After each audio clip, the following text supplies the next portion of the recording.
আছিলো আছো কাষত সদায় থাকিম মৰৰে মাতিলেও কথা ৰাখিম আছিলো আছো কাষত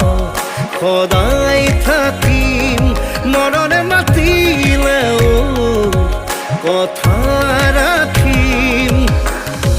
সাতো জনমৰ বাঁধোনেৰে থাকিম তুমি আৰু মই